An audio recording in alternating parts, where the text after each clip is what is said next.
что ж, это долгожданный гость, наш амбассадор Данечка Медведев. Данек, здорово. Привет. Слушай, я, знаешь, что вспомнил тут недавно, что ты мне тогда в голосовом написал, говорит, что, там будешь интервью, да, брать первый раз, что, нервничаешь, да? Ну, наверное, надо какую-нибудь подставу тебе.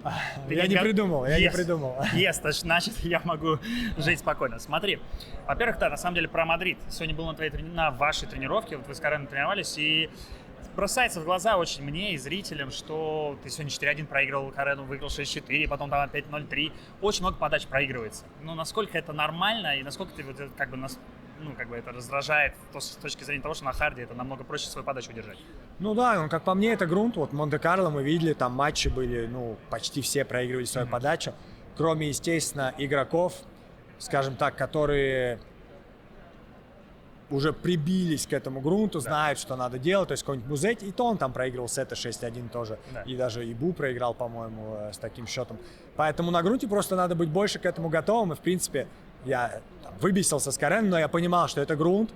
Будут возможности вернуться, это получилось. То же самое, если мы продолжили второй сет. У нас такой же был матч в Монте-Карло. Я вел, и как бы я даже не особо расстраивался проигранным подачам, потому что да, тебе хочется их выиграть, но оно принимается все, и поэтому дальше уже идет розыгрыш. Понятно. Смотри, на самом деле я всем это говорил, даже ребятам, которые на моем уровне тенниса играли, что я всегда восхищался твоей вот как бы ментальной стороной, насколько ты сильный характером. Вот я помню, я когда был еще на ATP Cup, я понимаю, что тебе тоже, может, уже говорили про это, что я восхищался тем, как ты настраиваешься. И даже мы потом это, я не знаю, тебе говорили, я даже потом это рассказывал друзьям, Карлухе, Женьку, и я понимал, что они такие, господи, как такое вообще может быть, как чувак вообще знает, насколько он уверен в том, что он может вот эту тактику произвести.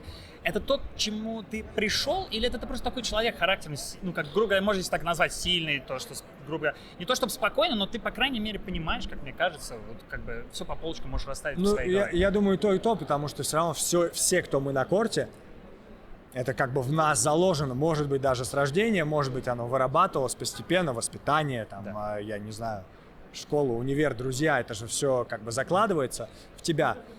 Но и прийти к этому тоже нужно было постепенно, потому что я всегда говорил, что чем мне нравится мой теннисный путь, это что если посмотреть на меня до 14 лет, до 18 лет, в 21 год, я всегда неплохо играл в теннис, но я думаю, что не было ни одного человека в мире, кто бы сказал, что я стану первой ракеткой мира и выиграю шлем.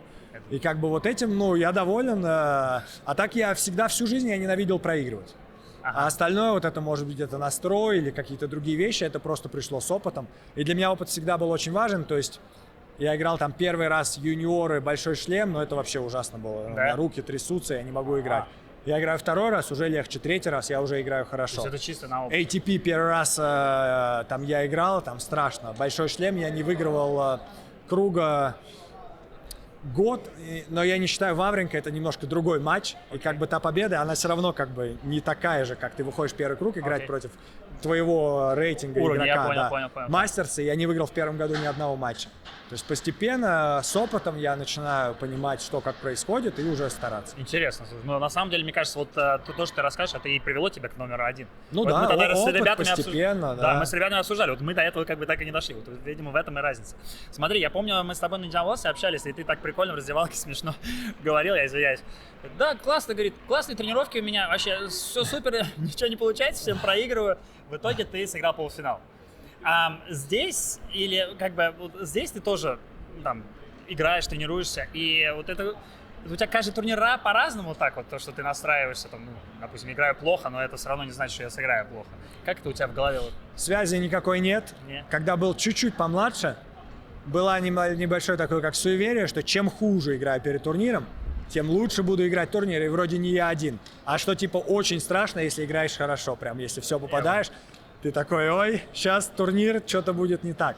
Понятно. На самом деле было столько разных ситуаций и историй, где было в обе стороны, поэтому я уже огромного значения этому не придаю. Конечно, бешусь, если проигрываю. В Индиан Уэллсе я там выиграл за 4 или 5 сетов, там 4 гейма, поэтому было неприятно, Я но просто- в итоге смог хорошо сыграть. Здесь как раз-таки играю намного лучше сейчас на трёвку, но это ничего не значит. Надеюсь, что буду так же Мне играть на показалось, матче. очень прибавила подачи.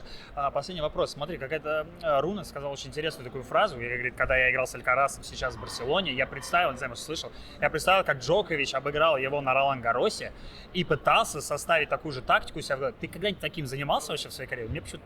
Но только если морально, потому что я, допустим, помню до сих пор, как я проиграл Олимпиаду в Токио, и мне это прям обидно было. То есть я хотел хорошо сыграть, четвертьфинал, Карене Буста выдал просто матч, я такого не видел. То есть я играл хорошо, меня Может. вынесли. Там счет был близкий, и второй сет был близкий. Вынесли в том плане, что я потом как раз-таки выиграл Мастерс в Монреале и US Open, играя в принципе так же. То есть, ну, тяжело было морально. И потом Новак проиграл матч Саше Звереву, а для него же это была, ну, мечта Да, выиграть да, золото. да. И он сразу после, ну, это Новак, он сказал, что, типа, очень больно. Ну, у меня так в карьере уже такое было. Ничего, следующие турниры, как бы, буду стараться. И я вот это увидел, и я думаю, если Новак, как бы, так может, то Почему не? почему я должен там расстраиваться, я уж не знаю, еще больше, и на следующие турниры там моральный спад. То есть в каком-то таком смысле. А что прям на корте, могло что-то проскакивать такое. Летишь без шансов. Думаешь, надо собраться как Новак. Но это не всегда помогает. А иногда так и пролетаешь. Понял, Дань, спасибо большое. Себе удачи тебе здесь на турнире. Тебе спасибо. По крайней мере, трёхка все выглядит отлично. Даня Медведев, спасибо.